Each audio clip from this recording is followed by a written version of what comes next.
नमो भगवते वासुदेवाय। ओम नमो भगवते वासुदेवाय। ओम नमो भगवते वासुदेवाय। ॐ अज्ञानतिमिरान्धस्य ज्ञानाञ्जनशलाकया चक्षुरुन्मीलितं येन तस्मै श्रीगुरुवे नमः। হরে কৃষ্ণা। সমস্ত ভক্তবৃন্দকে সশ্রদ্ধ প্রণাম। আমরা আর একটা নতুন ক্লাস মানে হচ্ছে ভগবদ গীতা। আর ভগবদ গীতা আমাদের প্রাণ। ভগবদ গীতার প্রতিদিন আমরা ভগবদ গীতার বাণী শুনি, ভগবদ গীতা পঠন করি, চর্চা করি এবং আনন্দ প্রাপ্ত করি। আপনাদের মধ্যে কারো এরকম হয় যে খুব কষ্ট হচ্ছে ভগবদ গীতা পড়ে কিছুই বুঝতে পারছেন না? কারো এরকম তো হয় না, না? যদি কারো হয়ে থাকে তাহলে জানবেন যে আপনি প্রবেশ করছেন। আর যদি কারো যদি আনন্দ আসতে শুরু করে, তার মানে আপনি ভিতরে প্রবেশ করে গেছেন। হ্যাঁ, তাই ভগবদ গীতা আমাদের প্রথমের দিকে একটু খটোমটো লাগলেও পরবর্তীতে আমরা মনের সঙ্গে সুন্দরভাবে এটাকে গ্রহণ করেছি।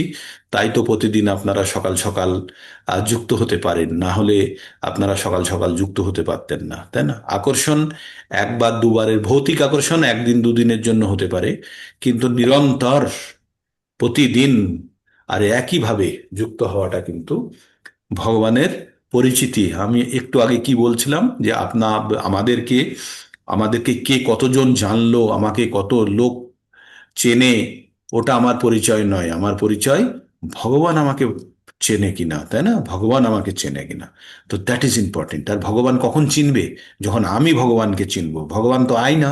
ভগবান বলেছে, তুমি আমার সামনে যেভাবে মুখভঙ্গি করবে তুমি সেই রকমই আমাকে দেখতে পাবে। হ্যাঁ, ভগবান যেমনটা শ্লোকে বললাম 4.11, যে যথা মাম প্রপদ্যন্তে তাংস তথাইব ভজাম্যহম। যে যেমন ভাবে আমাকে চাইবে। এবার তাহলে আপনারা সবাই নিজের বুকে হাত রেখে বলুন, আপনারা ভগবানের প্রতি কতখানি আকৃষ্ট, কতখানি পাগল। হ্যাঁ, কতখানি আপনাদের মধ্যে ভগবানের প্রতি আহ, মানে পাগলামি আছে যে ভগবান ছাড়া বাঁচবো না, ভগবানই আমার জীবনের সব কিছু। তিনিই সব, আমার যত কিছু জগৎ সংসার চলছে তার দ্বারা। এটাই আমার জীবনের চরম লক্ষ্য। এই রকম ম্যাডনেস, এই রকম মানে উন্মত্ততা যতক্ষণ না আসছে ততক্ষণ পর্যন্ত ভগবানের সঙ্গ পাওয়া কঠিন। আর আমরা যদি ভাবি আচ্ছা ভগবানকে সকালে একটু স্মরণ করে নিলাম, বিকালে একটু স্মরণ করে নিলাম, ওটা ভগবানের, এইভাবে ভগবানকে পাওয়া যাবে না। তা দিয়ে কি হবে? তা দিয়ে হ্যাঁ, ভগবান সম্বন্ধে কিছু জ্ঞান একটা রাস্তাতে, স্কুলের আশপাশ দিয়ে আমরা যতই যেতে থাকি, পড়াশোনা করতে গেলে কিন্তু স্কুলে প্রবেশ করতে হবে, তাই না?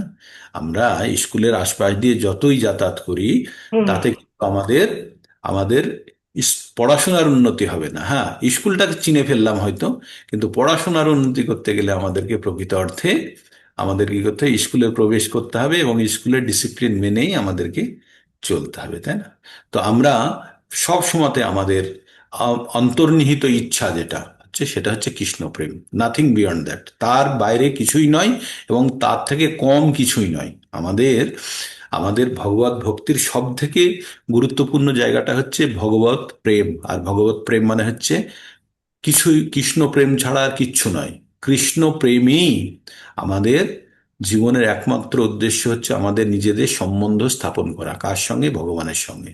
আর ভগবানকে, পুরুষোত্তম ভগবানকে ঈশ্বরাহ পরম কৃষ্ণা সচ্চিদানন্দ বিগ্রহ অনাদির আদি গোবিন্দ সর্বকারণ কারণম।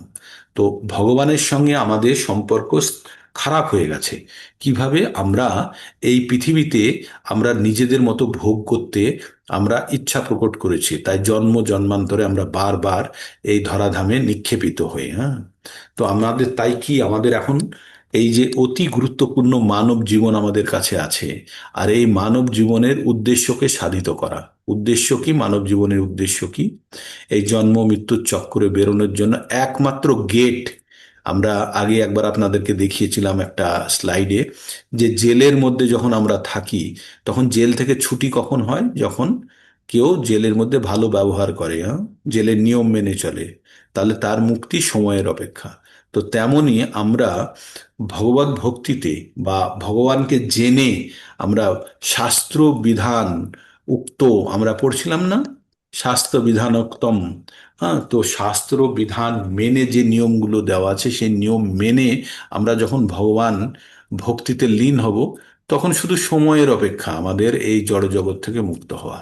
তখন কিন্তু আমাদের আর পুনরায় এই জেলের মধ্যে প্রবেশ করতে হবে না। তাই ভগবান বলছে, জন্ম কর্ম চ মে দিব্যম এবং যো ব্যক্তি তত্ত্বতঃ তত্ত্বাদেহং পুনর্জন্ম নৈতি মামেতি সাহার্জনা। হে অর্জুন, যে আমার জন্ম এবং কর্ম সম্বন্ধে সম্পূর্ণরূপে অবগত বা জেনে গেছে, তার এই দেহ ত্যাগ করার পরে পুনরায় তাকে আর এই ধরাধামে আসতে হয় না।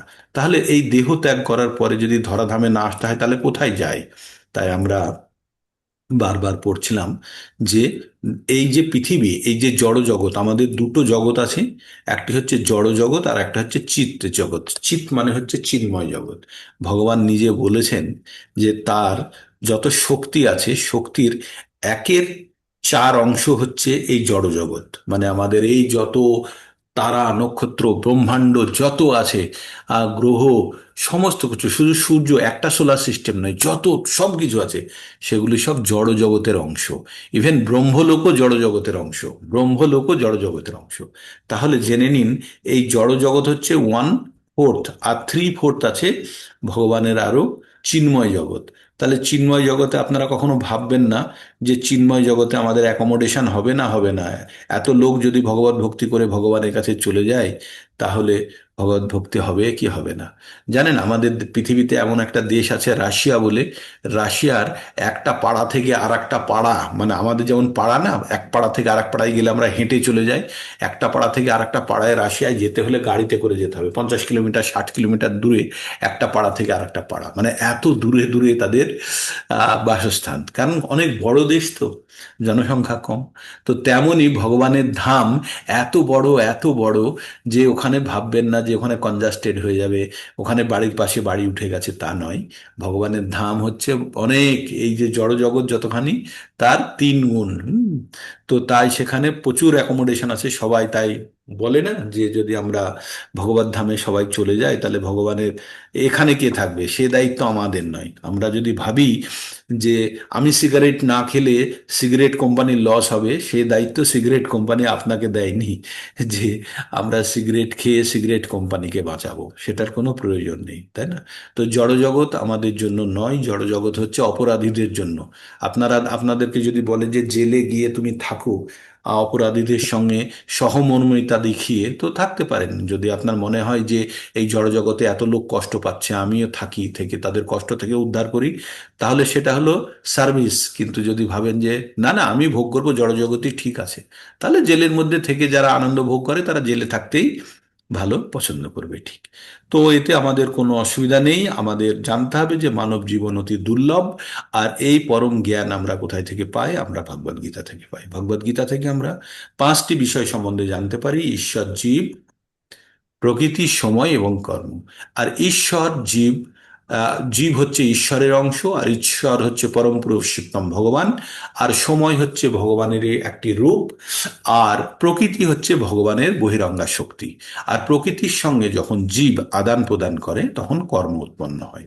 আর এই জীবের কর্মের প্রতি অধিকার আছে, কিন্তু কর্ম করার প্রতি অধিকার আছে, কিন্তু ফলের প্রতি তার অধিকার নেই। তো এইভাবে আমরা পঠন করতে করতে আমরা কোথায় পৌঁছে গেছি? 4 নম্বর অধ্যায়ের শেষের দিকে চলে এসেছি। 4 নম্বর অধ্যায় কি? জ্ঞান যোগ। কিসের জ্ঞান যোগ? কর্মযোগের ভিতরে জ্ঞান যোগ।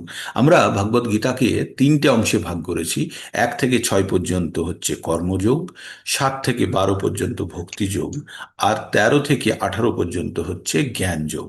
এই কর্মযোগের ভিতরে, কর্মযোগ অনেকটা নিরস প্রকৃতির, বিভিন্ন যোগের কথা বলা হয়েছে এখানে, একটু নিরস প্রকৃতির।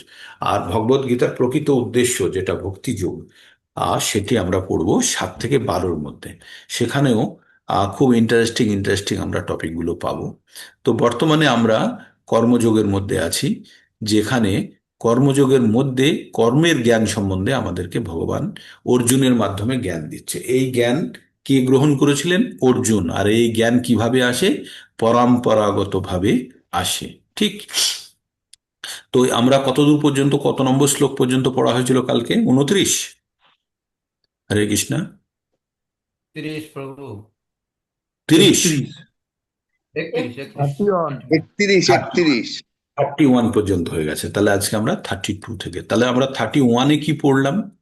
31-এ আমরা পড়লাম নায়ং লোকস্ত যজ্ঞস্য কুত অন্য পুরুষোত্তম।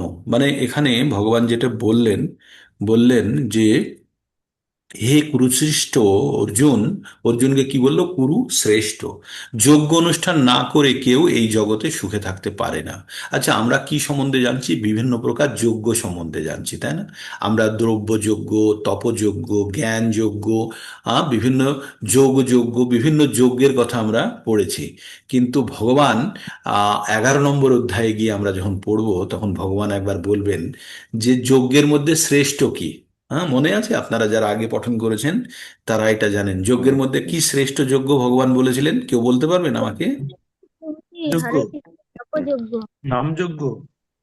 নাম যজ্ঞ। আর কেউ? জপ জপযজ্ঞ। জপযজ্ঞ। এক্সাক্ট ওয়ার্ডটা হচ্ছে আমাদের জপযজ্ঞ। ভগবান কিন্তু জপযজ্ঞ বলেছিলেন। আর এই জপযজ্ঞটাই নামযজ্ঞ রূপে আমাদের কাছে বর্তমানে অবস্থিত। তো ভগবান বলেছিলেন যে যজ্ঞের মধ্যে আমি জপযজ্ঞ। তো বিভিন্ন প্রকার যজ্ঞের কথা আমরা শুনেছি। কর্ম, আমরা কি শুনেছিলাম? তপযজ্ঞ, দান যজ্ঞ, বিভিন্ন যজ্ঞের কথা হচ্ছে না, এখন আমরা বর্তমানে পড়ছি। তার মধ্যে সব থেকে উল্লেখযোগ্য হচ্ছে জপযজ্ঞ। আর আমরা কি করি? জপ করি। কিভাবে জপ করি? ভগবানের পবিত্র নামের আমরা জপ করি, তাই না? তো ভগবানের পবিত্র নামের যখন জপ করি, সেটি হচ্ছে আমাদের জপযজ্ঞের মধ্যে পড়ে। আর আমরা নিয়মিত ভাবে জপ আর সাধারণভাবে ভগবানের নাম নেওয়ার মাধ্যমে পার্থক্য কি? নিরন্তর ভাবে, নিরন্তর ভাবে যখন বিধিসম্মত উপায়ে ভগবানের নাম জপ করার পদ্ধতি আমরা ফলো করি, তখন সেটিকে জপ বলা হয়। হুম। তো 1 মিনিট একটু আপনাদের থেকে আমি ব্রেক নেব, 1 মিনিটের জন্য। মনমোহন প্রভু একটু জপ। হরে কৃষ্ণ। তো আমরা 31 নম্বর শ্লোকে আমরা প্রবেশ করছি। আমরা বিভিন্ন যজ্ঞের কথা শুনেছি, বিভিন্ন যজ্ঞ। আর তার মধ্যে আমরা সব থেকে উল্লেখযোগ্য যজ্ঞ যেটা জানলাম, সেটা হচ্ছে জপযজ্ঞ। ভগবান নিজে বলেছেন 11 নম্বর অধ্যায়ে, যখন আমরা ভগবানের বিরাট রূপ না বিভূতি যোগে বলেছেন। 10 নম্বর অধ্যায়ে ভগবান বলেছেন যে তার আহ তিনি নিজেকে জপযজ্ঞ রূপে তিনি রিপ্রেজেন্ট করেন। হ্যাঁ। তো আমরা এই জগতে আমরা যে কোনো কাজ করি না কেন, আমরা যজ্ঞ অনুষ্ঠান না করে কেউ সুখে থাকতে পারি না। এবার যজ্ঞ মানেই আগুন জ্বালিয়ে হোম যজ্ঞ করা, সে যজ্ঞ নয়। এখানে বিভিন্ন যজ্ঞের পরিভাষা একটু আমরা শোনার চেষ্টা করি। হ্যাঁ।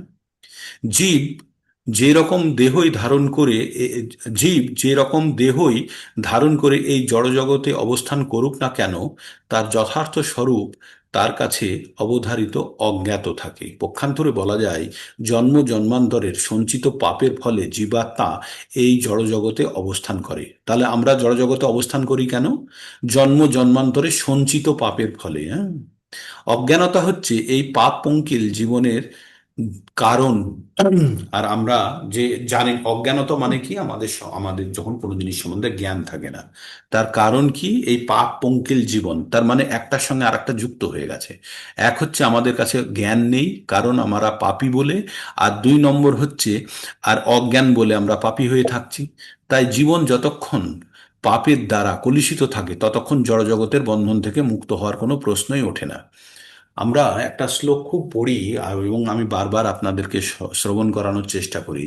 তেষাং অন্তগতং পাপং জননাং পুণ্য কর্মণাং তে দণ্ডমোহর নির্মুক্তা ভজন্তে মাম দৃঢ়ব্রতা। এই ভগবানের ভজনা করতে গেলে আমাদেরকে আগে পাপ মুক্ত হতে হবে। যখন দৃঢ়ভাবে ভগবানের ভজনা করার জন্য আমরা তখনই সম্ভব হবে যখন আমরা সম্পূর্ণভাবে পাপ মুক্ত হয়ে গেছি। তাই এখানে বলছে যে আমরা যতক্ষণ পর্যন্ত পাপের দ্বারা কলুষিত থাকে জীব, ততক্ষণ জড়জগতের বন্ধন থেকে মুক্ত হওয়ার কোনো প্রশ্নই ওঠে না। তাহলে আমরা পাপকে মুক্ত কিভাবে করতে পারবো, তার পদ্ধতি আমরা ফলো করব। কিন্তু এখন জ্ঞানের পর্যায়ে আছে, আমাদের জানতে হবে যে কোনোভাবে যদি আমাদের পাপ মুক্ত না হতে পারি, তাহলে কিন্তু আমরা যে ভগবানের প্রতি যে ভজনা করতে চাই দৃঢ়ভাবে, সেটি কিন্তু আসবে না। তার মানে আমাদের জানতে হবে, আমাদের দৃঢ়ভাবে যদি ভজনা না হয়, তাহলে জানতে হবে আমরা পাপ মুক্ত হতে পারিনি। তাহলে কি করব? যাদের জন্ডিস হয়, তখন তাদের আর আখের রস মিষ্টি লাগে না, আখের রস তেতো তেতো লাগে। হ্যাঁ, তো একজনের এরকম জন্ডিস হয়েছে, সে আখের রস তাকে আর ভালো লাগছে না, তেতো লাগছে। তো ডাক্তারের কাছে গিয়ে বলছে, ডাক্তারবাবু আপনি অন্য ওষুধ দিন, এই আখের রসও আমার কাছে তেতো লাগছে। হ্যাঁ, তখন ডাক্তারবাবু বলেছেন যে যে আপনি আখের রসই আপনাকে খেতে হবে। বলছে কেন? বলছে আখের রসই এটার ওষুধ। বলছে আমার তো ভালো লাগছে না। ওষুধ ভালো নাও লাগতে পারে, তবে একটা জানবেন যে এই খেতে খেতে যখন আপনার আখের রসে মিষ্ট স্বাদ পেতে শুরু করবেন, তখন জানবেন যে আপনার জন্ডিস ভালো হয়ে গেছে। তাই আমরা সমস্ত ব্যক্তিরা যারা এখানে কানেক্টেড আছি বা বাকিরা যারা আছে, সব ভবরোগী। ভবরোগ মানে হচ্ছে এই ভব জগৎকে, মানে এই জড় জগৎকে ভোগ করার প্রবণতা আমাদের মধ্যে আছে। আর এই ভোগ করার প্রবণতার কারণে বা ইন্দ্রিয় তৃপ্তি করার যে প্রবণতা, তার কারণে কি হয়, আমরা পাপে লিপ্ত হই। আর যখন আমরা পাপে লিপ্ত হই, তখন কি হয়, তখন আমরা ধীরে ধীরে এই বাঁধনে আরো শক্তভাবে আটকে পাই। তাই কখনোই আমরা মুক্ত হওয়ার জন্য কখনোই সেই সুযোগটা পাবো না। তাহলে আমাদের কি করতে হবে? আমাদেরকে এই পাপ মুক্ত হওয়ার জন্য প্রক্রিয়াগুলোকে জানতে হবে এবং সেই পথে আমাদের অগ্রসর হতে হবে। তো আমরা একটা জিনিস খুব বলি যে আমাদের কাপড় ধোয়ার জন্য কি লাগে? একটা ওয়াশিং মেশিন লাগে, তাই না? জল দিয়ে, ইলেকট্রিসিটি দিয়ে ওয়াশিং মেশিন চালিয়ে দিলেন, তার ভিতরে নোংরা জামা কাপড় দিয়ে, আধ ঘন্টা পরে এসে দেখলেন জামা কাপড় একটাও সাফ হয়নি। কারণ আপনি তো মেশিন চালিয়েছেন, বিদ্যুৎ আছে, চললো, সাফ হয়নি কেন? আপনি ডিটারজেন্ট দিতে ভুলে গেছেন। হ্যাঁ, তো আমাদের জীবনের ডিটারজেন্ট হচ্ছে ভগবানের পবিত্র নামের জপ করা। আর এই যে বাকি আমরা অনুষ্ঠান তামঝাম নাটক করি, এগুলোর অর্থ হচ্ছে যাতে জপে আমাদের আরো তীব্র আসক্তি হয়। আপনি বালতির মধ্যে কাপড়কে ডিটারজেন্ট দিয়েও ধুতে পারবেন, আবার ওয়াশিং মেশিনের মধ্যেও দিয়েও ধুতে পারবেন। ওয়াশিং মেশিনে হলে ধোয়ার প্রক্রিয়াটা একটু সহজ হবে, বালতিতে হলে একটু কষ্ট হবে। তাই আপনি গৃহে থেকেও ভগবানের পবিত্র নাম, ভগবানের সেবা, ভগবানের যত্ন করতে পারেন। যেমনটা আপনি বালতিতে রেখেও আপনি যেমন ডিটারজেন্ট দিয়ে কাপড় ধুতে পারেন, তেমনি মন্দিরে যারা থাকে তারা ওয়াশিং মেশিনে কাপড় ধুচ্ছে, আর যারা বাড়িতে আছে তারা বালতিতে কাপড় ধুচ্ছে। বাস, ডিটারজেন্ট একই দুজনের জন্য। ঠিক।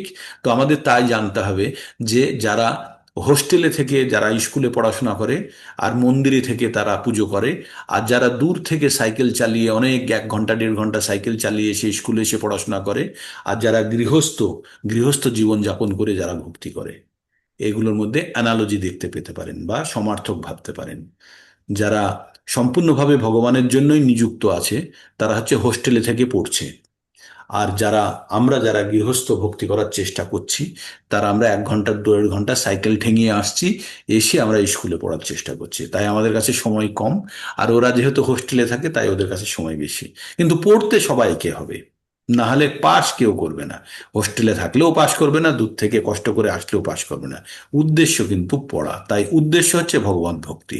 আমরা যাই করি, যতই আমি কষ্টের মধ্যে থাকি, আমি যদি ভগবত ভক্তি না করি, তাহলে আমার সবকিছু মিথ্যে। কি আমরা যেমন বলি, তাই ধর্ম অর্থ কাম ও মোক্ষ সাধন করাই এই বন্ধন থেকে মুক্ত হওয়ার বেদ দেখিয়ে দিচ্ছে। বেদ কি বলছে? জীবনের 4টে পরমার্থ আছে। কি আছে? ধর্ম, অর্থ, কাম ও মোক্ষ। কিন্তু ভক্তরা কি বলে? আমার এই 4টে কোনোটাই চায় না। হুম, ভক্তদের জন্য এটা 4টের ঊর্ধ্বে। মোক্ষও চায় না ভগবান। ভক্তরা কি বলেছে? না ধনম না জনম না সুন্দরীম কবিতাং বা জগদীশ কাময়ে মম জনমনি জন্মনীশ্বরে ভবতাব ভক্তির অহৈতুকিতই। অকারণে, অকারণে যেন ভগবানের ভক্তি করতে পারে, কোনো কারণ ছাড়াই, কোনো কিছু পাওয়ার আশা ছাড়াই। সেটাই হচ্ছে ভক্তির পরাকাষ্ঠা বা প্রকৃত রূপ।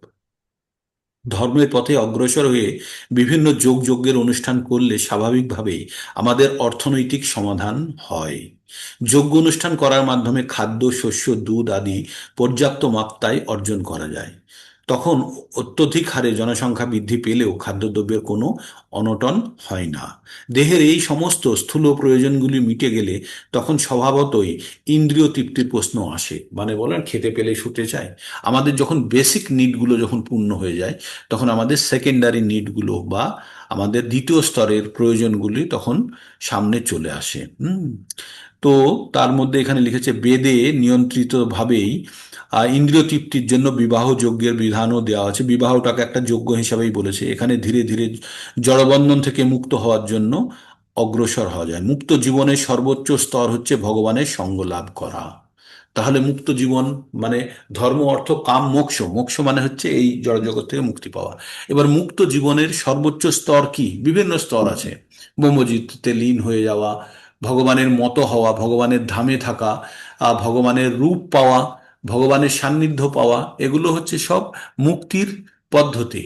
কিন্তু সর্বোচ্চ শ্রেণীর কি? ভগবানের ভক্তি, ভগবানের সঙ্গে সব সময় একটা সম্পর্কের মধ্যে আবদ্ধ থাকা। সম্পর্কগুলো কি হতে পারে? দাস্য সাক্ষ্য, দাস্য সাক্ষ্য বাৎসল্য, মানে হচ্ছে আমরা ভগবানের দাস হয়ে থাকতে পারি, আমরা ভগবানের বন্ধু হয়ে থাকতে পারি, আমরা ভগবানের সন্তান বা ভগবানকে আমার সন্তান ভেবে থাকতে পারি। আর সর্বোত্তম হচ্ছে মাধুর্য, যেটা হচ্ছে প্রেমের সম্পর্ক ভগবানের সঙ্গে। তো ভক্তি যে জিনিসটা হচ্ছে ভগবানের প্রেমময়ী সেবা। আপনি কাউকে খুশি করতে কখন পারবেন? যখন তাকে আপনি সার্ভিস দেখেন, যখন আপনি তাকে সেবা দেবেন, তাই না? এটাই হচ্ছে তার প্রতি ভক্তির আমাদের লক্ষণ। আমরা কারোর প্রতি যখন কোনো আহ মানে অহৈতুকী অপ্রতিহত, অহৈতুকী মানে কারণ ছাড়া, আর অপ্রতিহত মানে হচ্ছে নিয়মিত বা মানে কোনো ব্রেক ছাড়াই প্রতিনিয়ত যখন আমরা কাউকে কোনো সেবা প্রদান করি, আহ আর সেবাটা হতে হবে প্রেমপূর্বক, মানে এমন নাকি ঘৃণার ছলে নয়, প্রেমপূর্বক যখন এটা করতে পারি তখন সেটাকেই বলা হচ্ছে ভক্তি। আমার নেট কখনো কখনো দেখাচ্ছে আনস্টেবল বলে, তো ডিসকানেক্ট হয়ে গেলে আপনারা টিকে থাকবেন, অসুবিধা কিছু নেই। এবার আমরা 32 নম্বর শ্লোকে প্রবেশ করব। এবং বহুবিধা যজ্ঞ বিততা ব্রহ্মণ মুখে কর্মজান বিদ্ধি তান সর্বান এবং জ্ঞাতা বিমক্ষসে। কি বললো? এবং বহুবিধা যজ্ঞ বিততা ব্রহ্মণ মুখে, এবং বহুবিধা যজ্ঞ বিততা ব্রহ্মণ মুখে কর্মজান বিদ্ধি তান সর্বনেবং জ্ঞাতা বিমক্ষসে। তো ভগবান কি বললেন? ভগবান বললেন এই সমস্ত যজ্ঞই বৈদিক শাস্ত্রে অনুমোদিত হয়েছে। এই সমস্ত যজ্ঞ বিভিন্ন প্রকারজাত, সেগুলিকে যথাযথভাবে জানার মাধ্যমে তুমি মুক্তি লাভ করবে। আমরা 16 নম্বর গিয়ে একটা শ্লোক বলি না, 16 নম্বরের থেকে? যো শাস্ত্র বিধি মুৎসর্য যজন্তে কাম কারত না স সিদ্ধিম অবাপ্নোতি না সুখম না পরম গতিম। ভগবান কি বলেছেন? যে যে শাস্ত্রের বিধি না মেনে, যে শাস্ত্রের বিধি না মেনে কি করে? যে শাস্ত্রের বিধি, যে শাস্ত্রের বিধি না মেনে, যে নিজের ইন্দ্রিয় তৃপ্তির জন্য বা নিজের ইচ্ছা মতো, নিজের ইচ্ছা মতো ভগবত ভক্তির আচরণ করে, ইচ্ছা মতো শাস্ত্রবিধি না মেনে, সে সুখও পায় না, পরম সিদ্ধিও পায় না। তাই এখানে কি বলছে? এই সমস্ত যজ্ঞ বৈদিক শাস্ত্রে অনুমোদিত হয়েছে। এই সমস্ত যজ্ঞ বিভিন্ন প্রকারজাত, সেগুলি যথাযথভাবে জানার মাধ্যমে তুমি মুক্তি লাভ করবে। কাকে বললো? অর্জুনকে বললো। এবার কি কি যজ্ঞগুলো সেগুলোর নাম বলছে, আর যজ্ঞগুলোর কোয়ালিটি কোনটা কোনটা, কোন শ্রেণীর। হ্যাঁ, তো তাই বলছে কোন যজ্ঞটা ভালো। এখানে যজ্ঞ, বিভিন্ন যজ্ঞের কথা বলা হয়েছে, তার মধ্যে শ্রেষ্ঠ যজ্ঞ বা কোন যজ্ঞটি ভালো সেটি এবার ভগবান বলতে চাইছেন। ভগবান বলছেন শ্রেয়ান দ্রব্য ময়াদ যজ্ঞ। কি বলছে? শ্রেয়ান দ্রব্য ময়াদ যজ্ঞ জ্ঞান যজ্ঞ। শ্রেয়ান দ্রব্য শ্রেয়ান দ্রব্য ময়াদ যজ্ঞ জ্ঞান শ্রেয়ান দ্রব্য ময়াৎ যজ্ঞাৎ জ্ঞান যজ্ঞ পরন্তপ সর্বম কর্ম অখিলাম পার্থ সর্বকর্ম অখিলাম পার্থ জ্ঞানে পরিসমাপ্যতে। তো শ্রেয়ান দ্রব্য ময়াৎ যজ্ঞাৎ, শ্রেয়ান দ্রব্য ময়াৎ যজ্ঞাৎ জ্ঞান যজ্ঞ পরম তপ সর্বকর্মখিলাম পার্থ জ্ঞানে পরিসমাপ্যতে। তো ভগবান বললেন হে পরন্তপ, কি কি যজ্ঞের কথা বললো? শ্রেয়ান দ্রব্য ময়াৎ, মানে দ্রব্য যজ্ঞ থেকে কি যজ্ঞ শ্রেয়? জ্ঞান যজ্ঞ শ্রেয়, জ্ঞানময় যজ্ঞ শ্রেয়। হে পার্থ, সমস্ত কর্মই পূর্ণরূপে চিন্ময় জ্ঞানে পরে সমাপ্তি লাভ করে। তার মানে জ্ঞান, জ্ঞান যজ্ঞে যদি সমস্ত যত কর্মযজ্ঞ বা যত যজ্ঞ করছি সেটি যদি এসে জ্ঞান যজ্ঞে যদি পরিণত হয় তাহলে সেটি চিন্ময় স্তরে পরিসমাপ্তি লাভ করে। হ্যাঁ, তাই এখানে কি বলছে, হে পরন্তপ, দ্রব্যযোগ্য থেকে জ্ঞানযোগ্য শ্রেয়। হে পার্থ, সমস্ত কর্মই সম্পূর্ণরূপে চিন্ময় জ্ঞানে পরিসমাপ্তি লাভ করে। তো একটু ব্যাখ্যা শুনবো। সমস্ত যজ্ঞের উদ্দেশ্য হচ্ছে পূর্ণ জ্ঞানে অধিষ্ঠিত হয়ে জড় জগতের বন্ধন থেকে মুক্ত হওয়া। মানে বারবার আমরা একই কথা পড়ছি, জড় জগতের বন্ধন থেকে মুক্ত হওয়া। অবশেষে ভগবান শ্রীকৃষ্ণের প্রতি অপ্রাকৃত প্রেম লাভ করে অপ্রাকৃত জগতে উত্তীর্ণ হয়ে নিত্য সহচর্য লাভ করা। কিন্তু তা সত্ত্বেও প্রকৃতি যজ্ঞের একটি নিগূঢ় রহস্য আছে। যজ্ঞ অনুষ্ঠান করতে গেলে সেই রহস্য সম্বন্ধে অবগত হওয়া প্রয়োজন। অনুষ্ঠানকারীর বিশ্বাস বা বাসনা অনুসারে যজ্ঞ বিভিন্নভাবে অনুষ্ঠিত হয়। অপ্রাকৃত দিব্য লাভ করার কামনায় কেউ যখন জ্ঞান যোগের অনুষ্ঠান করেন, সেই যজ্ঞ অপ্রাকৃত জ্ঞানরহিত কর্মযোগের থেকে শ্রেয়। কেননা জ্ঞানবিহীন যজ্ঞ লৌকিক ক্রিয়া মাত্র, তাতে পরমার্থ লাভ হয় না। প্রকৃত জ্ঞান সর্বোচ্চ পর্যায়ের অপ্রাকৃত জ্ঞানে বা কৃষ্ণ ভাবনায় পরিসমাপ্তি হয়। আপনাদের কি বললাম, আপনি আপনাকে কতজন চেনে বা আপনি কতজনকে চেনেন তার কোনো গুরুত্ব নেই। আপনি ভগবানকে জানেন কিনা সেটি গুরুত্বপূর্ণ। আর আপনি যতখানি ভগবানকে জানবেন ততখানি ভগবান আপনাকে জানবে। কোন শ্লোক? 4.11। আপনারা সব সময় মনে রাখবেন যে আপনারা যতখানি পরিষ্কার হবেন আয়নাতে ততখানি পরিষ্কার দেখাবে। আমি যদি কালো হই, কোনো দিন আয়নাতে আমাকে ফর্সা দেখাবে না। আমি যদি বেটে হই, কোনো দিন আমাকে লম্বা দেখাবে না। আমার মাথায় চুল নেই, কোনো দিন আয়নাতে দেখাবে না আমার মাথার মধ্যে প্রচুর চুল আছে, তাই না? তার মানে আমাদের মধ্যে যদি ভক্তি যদি না থাকে, তাহলে ভগবানকে আমরা যদি মিথ্যে, যদি ভগবান আমাদের ভিতরে বসে আছে, প্রত্যেকটা মুহূর্তে ও সিসি ক্যামেরায় দেখছে যে আমরা আমরা প্রকৃত রূপে কিভাবে ভগবানকে চাইছি। সেই জন্য ভগবানও সেইভাবে, আমরা যখন প্রকৃত রূপে ভগবানকে চাইবো, ভগবানও আমাদেরকে ওইভাবেই চাইবে, যেটা ভগবান নিজে বলেছেন 4 পয়েন্ট, যে যথা মাম প্রপদ্যন্তে তাং তথৈব ভজম্যহম মম বর্তানুবর্তন্তে মনুষ্য পার্থ সর্বস্ব। তো আমরা যেভাবে ভগবানকে চাইবো, ভগবানও আমাদের সেইভাবে চাইবে। এইবার আমরা খুব জ্ঞান যোগ, আমরা এতক্ষণ পড়লাম, তাহলে জ্ঞান যোগে গিয়ে পরিসমাপ্তি ঘটে যে কোনো জিনিসের। হ্যাঁ, এবার জ্ঞান যোগ কি, জ্ঞান যোগ কিভাবে আমরা অর্জন করতে পারি, জ্ঞানটা কিভাবে পাওয়া যাবে, খুব গুরুত্বপূর্ণ শ্লোকটি আপনারা শ্রবণ করুন। আর এইটি মুখস্থ করতে পারলেও করবেন, কারণ যারা দীক্ষার জন্য যাবেন তাদের এই শ্লোকটিকে মুখস্থ করতেই হবে। এই শ্লোকটি সম্বন্ধে বিশদ পড়বেন যখন আমরা আইডিসি কোর্স করাবো। আইডিসি মানে হচ্ছে ইসকন ডিসাইপল। ইসকনে দীক্ষা পেতে গেলে আপনাদেরকে আগে একটা কোর্স করতে হয়, মানে একটা 5-6 দিনের একটা ট্রেনিং হয়। আর সেই ট্রেনিংয়ের পরে তারপরে মোটামুটি যোগ্যতা অর্জন হয়। এবার তারপরে আপনাদেরকে যে কন্ডিশন দেয়, 1 বছর এই নিয়ম পালন করতে হবে, এই নিয়ম পালন করতে হবে, তারপরে চরণাশ্রয়, তারপরে দীক্ষার, মানে এটা একটা পদ্ধতি। তো আমরা আইডিসিতে যখন যাই তখন এই শ্লোকটি বারবার পড়ি, কারণ সেখানে গুরু পরম্পরার কথা বলা হয়েছে। আইডিসিতে মেনলি গুরু পরম্পরার কথা বলা হয়। গুরুর, আমাদের জীবনে গুরুর জায়গাটা কোথায়, গুরু কে, কে গুরু হতে পারে, কে গুরু হতে পারে না, সমস্ত গুরুর গুণগুলি দেওয়া আছে, সব সেখানে দেওয়া আছে। আমাদের প্রকৃত গুরু কে, শিক্ষাগুরু, দীক্ষাগুরু। দীক্ষা কথার অর্থ কি? দীক্ষা কথার অর্থ হচ্ছে দিব্য জ্ঞানের শিক্ষা। দিব্য জ্ঞানের শিক্ষা যেখান থেকে পাওয়া যায় সেটি হচ্ছে দীক্ষা অনুষ্ঠান। আমার ইন্টারনেট আবার মনে হচ্ছে আনস্টেবল হয়ে গেছে, ওয়ার্নিং আসছে। এনিওয়ে, আপনারা কানেক্টেড থাকুন। তো আমরা 34 নম্বর শ্লোকটি পড়ব, খুব ভালোভাবে শ্রবণ করুন এবং বোঝার চেষ্টা করবেন।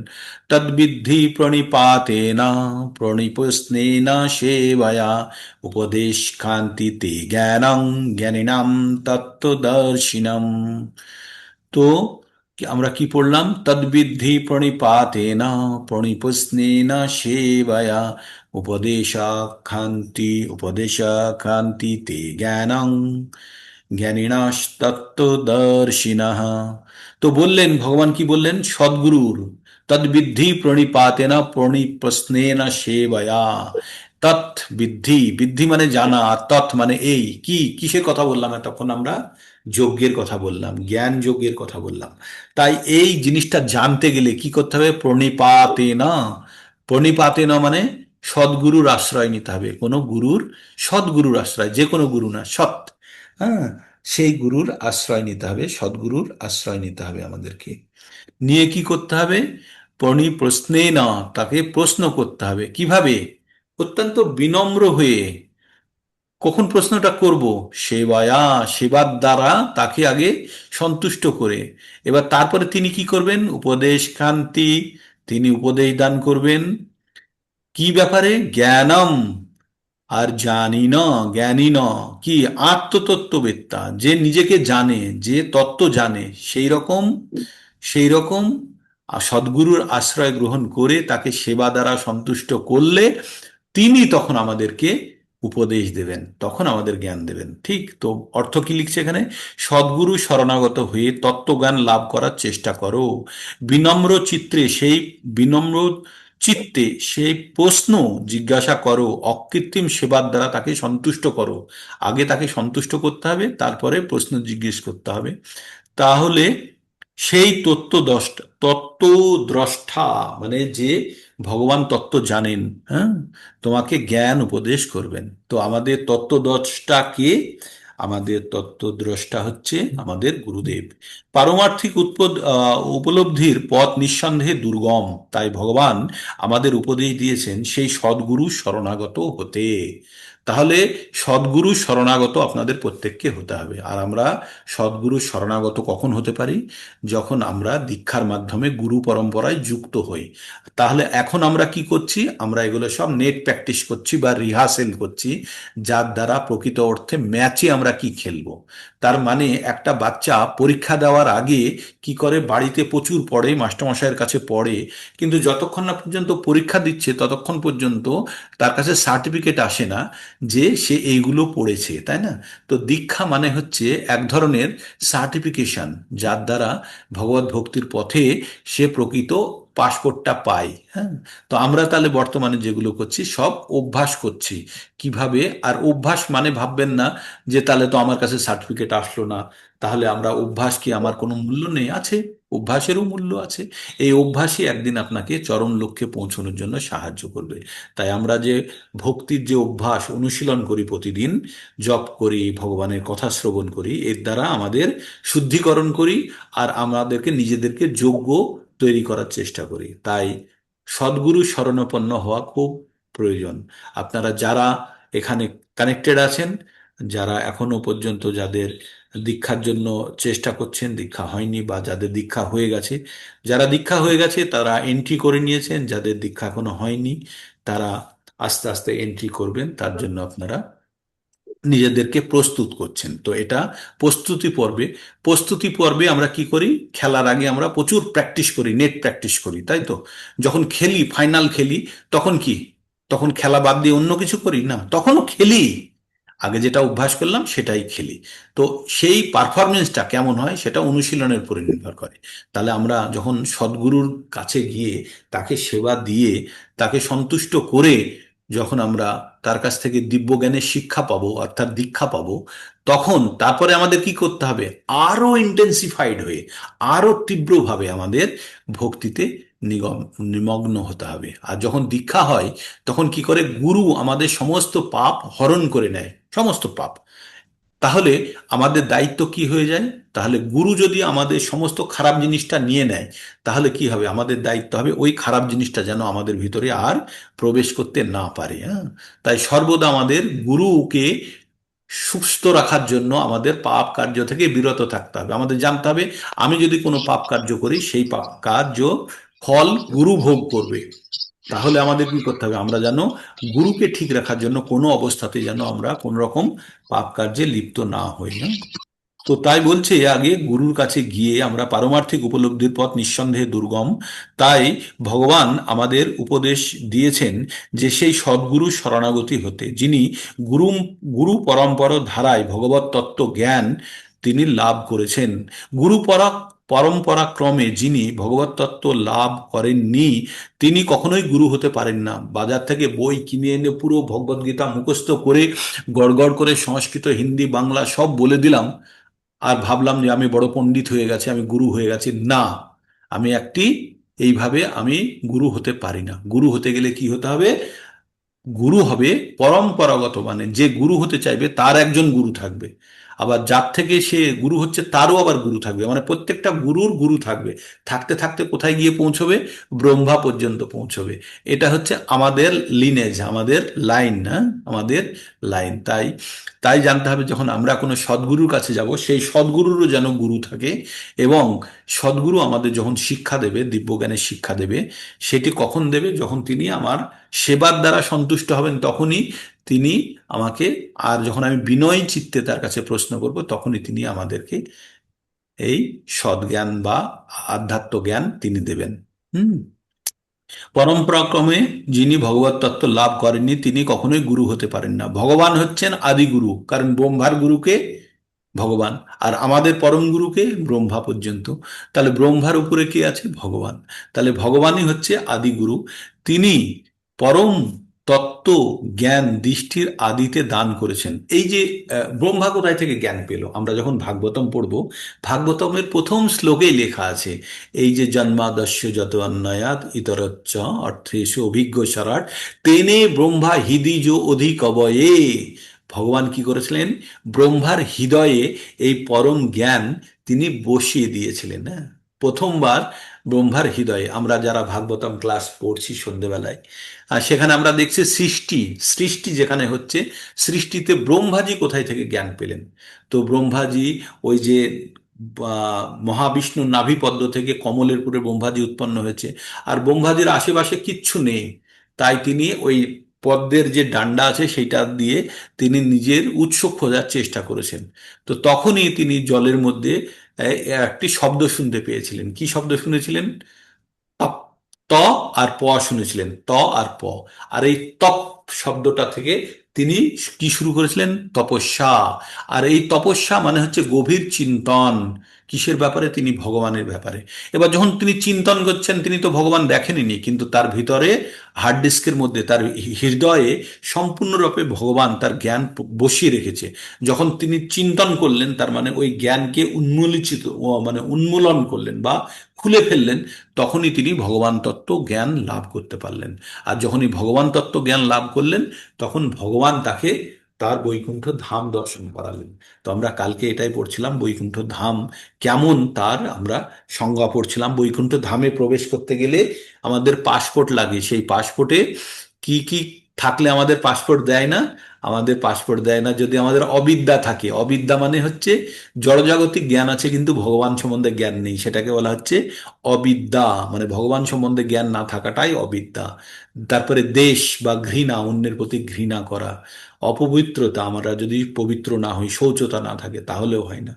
তো এইরকম। তারপর হচ্ছে যে আহ, নিজেকে শরীর ভাবা, এগুলো হচ্ছে পাসপোর্ট দেবে না, এগুলো যদি আমাদের মনের মধ্যে এই অবিদ্যা বা দেহ জাতীয় জ্ঞান যদি আমাদের আমাদের দেহাত্মবোধ, আমাদের জ্ঞানের মধ্যে শুধু শরীর, আত্মা সম্বন্ধে জ্ঞান নেই, অথচ শরীর শরীর ভেবে নিজেকে পরিচয় দিচ্ছি, তাহলেও আমাদের এন্ট্রি পাওয়া যাবে না। তো আপনারা কখনো যদি ভাগবতম ক্লাসে থাকেন, তো এগুলো বিস্তারিত পাওয়া যায়।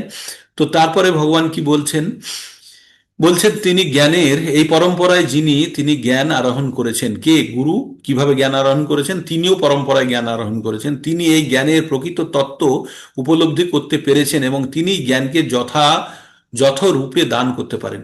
দেখুন, আমরা জ্ঞান জ্ঞান দুই ধরনের হয়। একটা হচ্ছে শুষ্ক, যেটা আমরা বই পড়লাম, শুনলাম, বুঝলাম। আর ওই শুষ্ক জ্ঞানকে যখন আমরা উপলব্ধির স্তরে নিয়ে গেলাম, যখন ওই জ্ঞানকে নিজের ব্যবহারিক প্রয়োগে লাগালাম আর উপলব্ধি করলাম, সাইকেল কিনে আনলাম বাজার থেকে, তার সঙ্গে একটা বই কিনে আনলাম, কিভাবে সাইকেল চড়তে হয়, সাইকেলটা গ্যারেজে রেখে বইটাকে মুখস্থ করে ফেলেছি। সাইকেল চালাতে পারবো? পারবো না।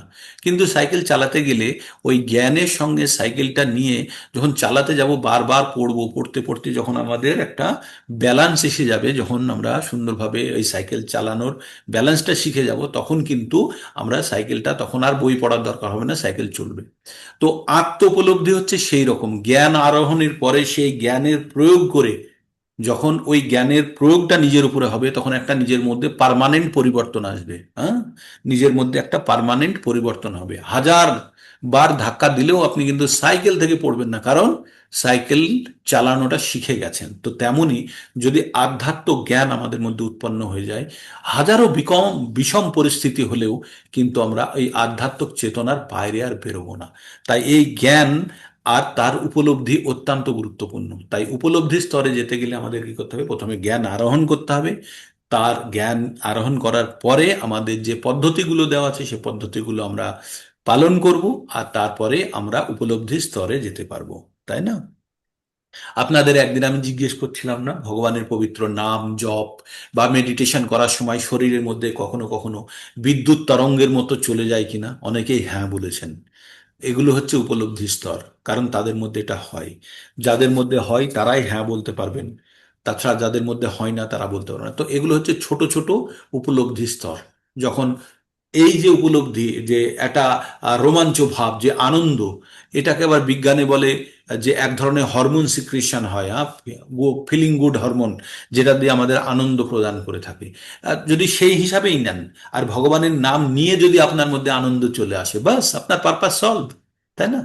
তো সেই কথাই বলছে এখানে, যে আমরা যখন উপলব্ধি স্তরে চলে যাব, যখন আমরা প্রকৃত অর্থে এই জ্ঞানকে আমাদের জীবনের প্রয়োগে আনতে পারবো, তখনই কিন্তু আমরা বলবো যে আমরা উপলব্ধি স্তরে আছি।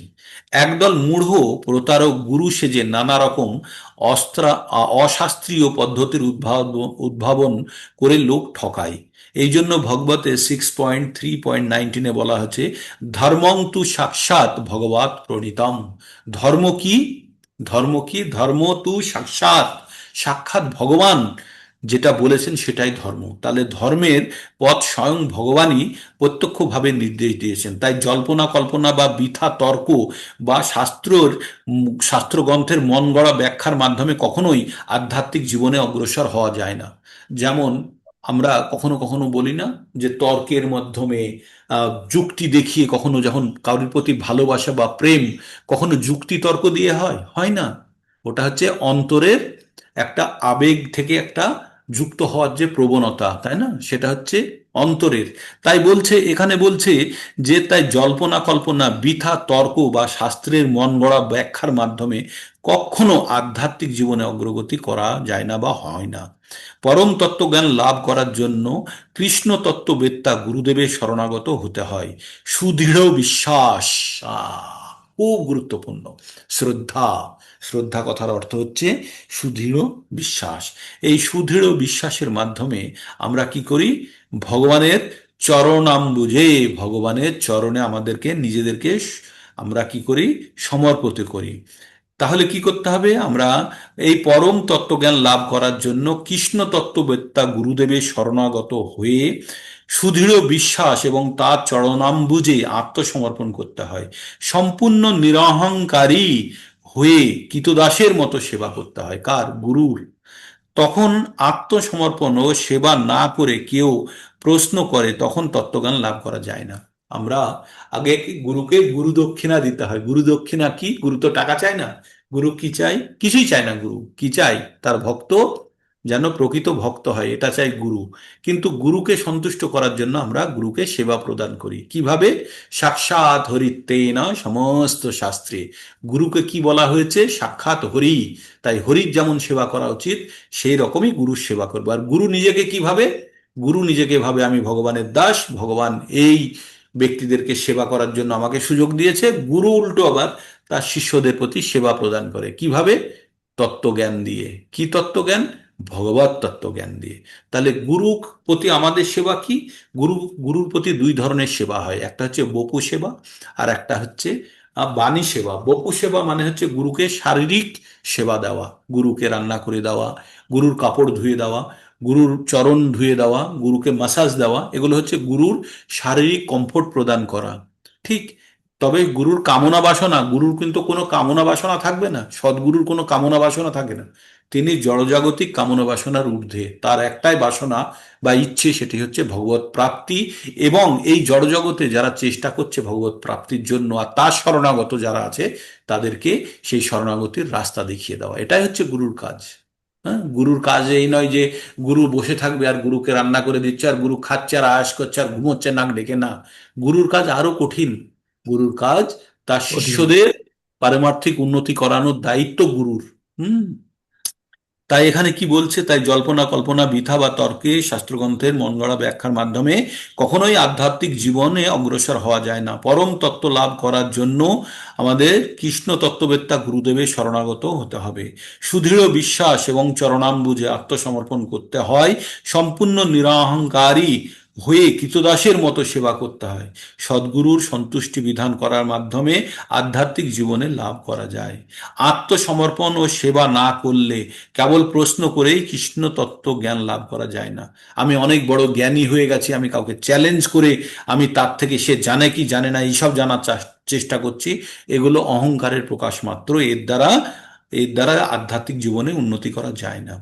আত্মসমর্পণ ও সেবা না করলে যেমন প্রশ্ন করে কেউ তত্ত্বজ্ঞান লাভ করা যায় না, গুরুদেব পরীক্ষা করে দেখেন শিষ্যর মধ্যে সেই তত্ত্বজ্ঞান লাভ করার বাসনা কতখানি প্রবল হয়েছে। এই পরীক্ষায় উত্তীর্ণ হতে পারলেই গুরুদেব শিষ্যকে পরম তত্ত্বজ্ঞান লাভ করার জন্য আশীর্বাদ প্রদান করেন। এখানে অন্ধের মতো অনুসরণ অথবা মূঢ়ের মতো নিরর্থক প্রশ্ন করা নিন্দা করা হয়েছে। শিষ্য কেবল শ্রদ্ধা সহকারে গুরু প্রদত্ত উপদেশ শ্রবণ করবে তা নয়, তা নয়, তাকে আত্মসমর্পণ এবং গুরুদেবের ঐকান্তিক সেবা এবং তত্ত্ব জিজ্ঞাসার মাধ্যমে জ্ঞানের মর্ম উপলব্ধি করতে হবে। সদ্গুরু সর্বদাই তার শিষ্যের প্রতি অত্যন্ত কৃপা পরায়ণ। তাই শিষ্য যখন বিনীত ও অজ্ঞানুবর্তী আজ্ঞা অনুবর্তী সেবায় সর্বতোভাবে তৎপর হয়, তখন জ্ঞান ও তত্ত্ব জিজ্ঞাসার বিনিময় পূর্ণ হয়। তার মানে গুরু যদি সন্তুষ্ট হয়ে তখন যখন দান প্রদান করে, কি শিক্ষা দান প্রদান করে, তত্ত্বজ্ঞান প্রদান করে আর আশীর্বাদ করে না, সেখান থেকেই আমাদের ভিতরে ভগবত তত্ত্বজ্ঞানের যে আরো পরিণত রূপে আমরা ভগবত তত্ত্বজ্ঞান আমাদের মধ্যে উৎপন্ন হয় বা উপলব্ধি স্তরে যেতে পারি। হুম। তো এই গেল 34 পর্যন্ত। 35 নম্বরটা একটু পড়ি নাকি? 35 নম্বরটাও পড়ে দেখি। যৎকর্তা পুনমহং যজ্ঞাত্তা না পুনর্মোহমেবং যশস্বী পাণ্ডব যেন ভূতান্ন শেষানি দক্ষাসাত্মান্যথাময়ী। যজ্ঞাত্তা না পূর্ণমোহ পূর্ণোর যজ্ঞাত্তা না পূর্ণমোহমেবং যশস্বী পাণ্ডব যেন ভূতান্ন শেষানি দক্ষাসাত্ম নথময়ী। তো এটাকে যদি ভেঙে পড়ি তাহলে কি হবে? যৎকর্তা না পুনমোহম এব যশস্বী পাণ্ডব येन ভূতানি অশেষানি দক্ষাসি আত্মনি অথো ময়ী। তো ভগবান কি বললেন? হে পাণ্ডব, এভাবে তত্ত্বজ্ঞান লাভ করে তুমি আর মোহগ্রস্ত হবে না। তার মানে এই তত্ত্বজ্ঞানটা যখন পাণ্ডবের প্রবলেম কি, অর্জুনের প্রবলেমটা কি? ও মোহগ্রস্ত কিসে? আত্মীয় পরিজন ভাই বন্ধু এদেরকে দেখে ও মোহগ্রস্ত হয়ে গেছে, ও নিজের পরিচয় ভুলে গেছে। মোহ মানে হচ্ছে স্ট্রংলি অ্যাটাচ হওয়াকে মোহ বলে। হ্যাঁ, গভীরভাবে আসক্ত হওয়াকে মোহ বলে। তো বলছে তুমি মোহগ্রস্ত হবে না, কারণ এই জ্ঞানের দ্বারা তুমি দর্শন করবে যে সমস্ত জীব আমার বিভিন্ন অংশ, অর্থাৎ তারা আমার এবং আমাতে অবস্থিত। বলছে যখন তুমি প্রকৃত রূপে জানবে, তুমি যখন প্রকৃত তোমার জ্ঞান হবে, তখন আর তুমি বিষয় আসক্তিতে বা বিভিন্ন জনের অবস্থান দেখে তুমি আসক্ত হবে না। তুমি জানবে প্রত্যেকে আমার অংশ এবং আমার তারা সকলেই আমার। মানে ভগবান বলছে যে তুমি দুর্যোধন ভীম অর্জুন নকুল সহদেব সকলে যারা আছে এখানে, তারাই সকলেই ভগবানের অংশ। তাই তোমাকে তোমার কর্তব্য করার জন্য তুমি বিচলিত হইও না, তুমি তোমার নিজের কাজ করো, তোমাকে যেটা দেওয়া হয়েছে। তো এইভাবে আমরা 35 নম্বরে একটু পড়ে থাকলাম। তত্ত্বদর্শী সদ্গুরু কাছ থেকে পরম তত্ত্বজ্ঞান লাভ করার ফলে শিষ্য বুঝতে পারে যে সকল জীবই হচ্ছে ভগবান শ্রীকৃষ্ণের অবিচ্ছেদ্য অঙ্গ। এটি আমরা 15 নম্বর অধ্যায়ের 7 নম্বর শ্লোকে আমরা পড়ব, মামে বংশ জীবালোকে জীবভূতান সনাতন মনো ষষ্ঠানি ইন্দ্রিয়াণি প্রকৃতিস্থানি কাশ্যতি। ভগবান বলবে জীব জগতের জগতের জড়জগতের যত জীব আছে প্রত্যেকে আমার সনাতন অংশ, আমার অংশ নয়, আমার সনাতন অংশ মানে চিরন্তন অংশ। হ্যাঁ, আর তারা এই প্রকৃতিতে কি করছে, এই ইন্দ্রিয় তৃপ্তির জন্য সকাল থেকে সন্ধ্যাবেলা পর্যন্ত পরিশ্রম করছে। কত বোকা, তাই না? তারা বাবার কথা ভাববে, ভেবে ফেরত চলে আসবে না, তারা নিজে নিজেই সারা দিন রাত, একটা বাচ্চা ছেলে সারা দিন পরিশ্রম করছে কিসের জন্য? দুটো খাবার পাওয়ার জন্য। ও জানে না যে বাবা স্বয়ং রাজা, আর রাজার ছেলে সে চায়ের দোকানে কাজ করছে। এরকম অবস্থা আমাদের। তত্ত্বদর্শী সদ্গুরুর কাছ থেকে যখন পরম তত্ত্বজ্ঞান লাভ করার জন্য শিষ্য বুঝতে পারে যে সকল জীবও হচ্ছে শ্রীকৃষ্ণের অবিচ্ছেদ্য অংশ, শ্রীকৃষ্ণ থেকে আলাদা অস্তিত্ব থাকাকে বলা হয় মায়া, ভগবানের থেকে আলাদা অস্তিত্বকে বলা হয় মায়া। মা শব্দের অর্থ হচ্ছে না, আর শব্দের অর্থ হচ্ছে ইয়া, অর্থাৎ যার কোনো অস্তিত্ব না। তাহলে মায়ার কথা হলো যার কোনো অস্তিত্বই নেই, সেটা হচ্ছে মায়া, অসৎ। হুম। তো কেউ কেউ মনে করেন আমাদের শ্রীকৃষ্ণের প্রয়োজন নেই। তাদের মতে শ্রীকৃষ্ণ হচ্ছেন মহান ঐতিহাসিক পুরুষ ও পরম তত্ত্ব আর নির্বিশেষ ব্রহ্ম। কিন্তু ভগবদ গীতার মাধ্যমে আমরা জানতে পারি ব্রহ্মজ্যোতি হচ্ছে ভগবানের দেহ নির্গত রশ্মি ছটা। পরমেশ্বর ভগবান শ্রীকৃষ্ণ হচ্ছেন সবকিছুর মূল কারণ। ব্রহ্ম সংহিতায় স্পষ্টভাবে বর্ণনা করা হয়েছে শ্রীকৃষ্ণ স্বয়ং পরম পুরুষোত্তম ভগবান, সর্বকারণের কারণ। অনন্ত কোটি অবতাররাও হচ্ছেন তার বিভিন্ন অংশ মাত্র। হরে কৃষ্ণ। তো মায়াবাদী দার্শনিকরা ভুল করে মনে করে যে যে বিভিন্ন অংশ প্রকাশের মাধ্যমে প্রকট হওয়ার ফলে শ্রীকৃষ্ণ তার স্বতন্ত্র হারিয়ে ফেলেছে। এটি হচ্ছে প্রাকৃত চিন্তাধারা। প্রাকৃত জড়জগৎ আমাদের জড়জগৎ আমাদের অভিজ্ঞতা আহ, অভিজ্ঞতা প্রকৃত জড়জগতে আমাদের অভিজ্ঞতা এই যে যখন কোনো কিছু খণ্ডরূপে পরিবেশিত হয় তখন তার মূল স্বরূপ নষ্ট হয়ে যায়, কিন্তু মায়াবাদী দার্শনিকরা এটি হৃদয়ঙ্গম করতে পারে না। হুম। ভগবান হচ্ছেন পরতত্ত্ব, তিনি হচ্ছেন অনন্ত, অর্থাৎ তার সঙ্গে যোগ করলে তার কোনো বিকার হয় না, আবার তার থেকে বিয়োগ করলেও তার কোনো বিকার হয় না। এটি হচ্ছে অপ্রাকৃত স্তরের বৈশিষ্ট্য। আমরা যখন জড়জাগতিক কোনো বস্তু যখন আমাদের ইন্দ্রিয় সমূহের সঙ্গে সান্নিধ্য সান্নিধ্য লাভ করে তখন আমাদের মধ্যে বিকার হয়, কিন্তু ভগবানের সঙ্গে যখন আমরা যুক্ত হই বা বিযুক্ত হই বা বিয়োগ হয় তখন আমরা কোনো রকমের বিকারের অন্তর্গত যাই না।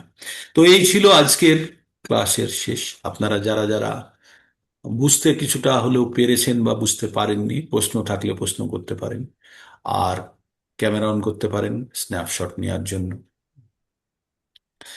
আর কারোর মধ্যে কোনো প্রশ্ন থাকলে আপনারা হ্যান্ড রেজ করতে পারেন বা আনমিউট করেও বলতে পারেন। ঠিক আছে। হরে কৃষ্ণা। বোঝা যাচ্ছে না? খটোমটো লাগছে? একটু লাগলেও সহ্য করুন। হ্যাঁ, একটু খটোমটো লাগলেও সহ্য করুন। একটু খটোমটো লাগবে, কারণ নতুন জিনিস শিখতে গেলে আমাদের মনের ইচ্ছার বিরুদ্ধে আমাদের তো সংগ্রাম করতে হয়, তাই না?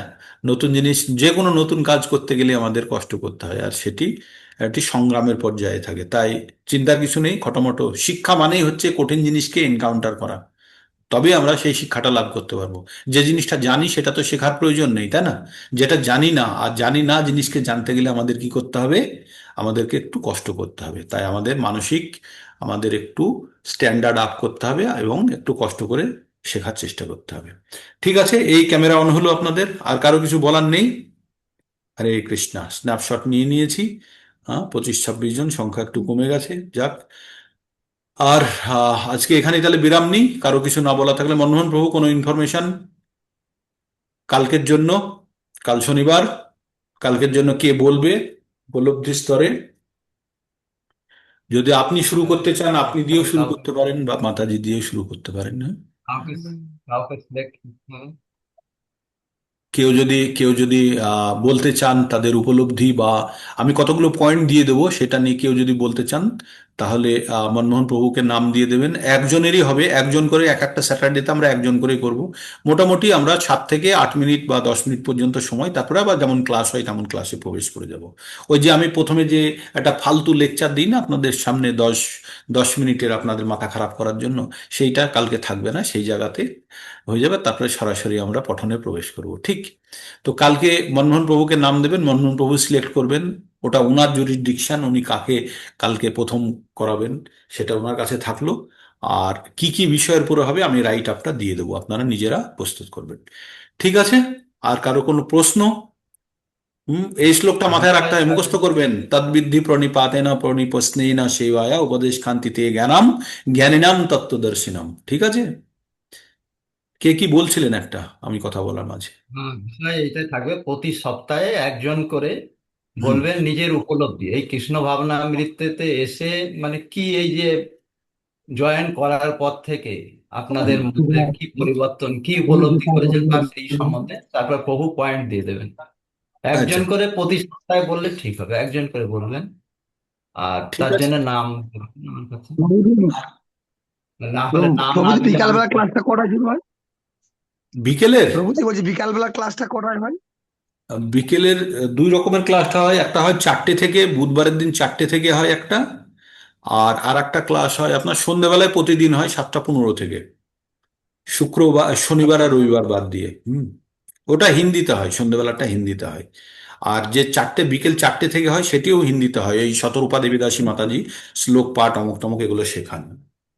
আর তাছাড়া হয় শনিবার, মঙ্গলবার, বুধবার, বৃহস্পতি, সবই অড ডেজগুলো ব্লক আছে। সেটি ওই ডক্টর অমিতা গর্গ মাতাজি, উনি সংস্কৃত শ্লোক শেখান ওই 4টে থেকেই।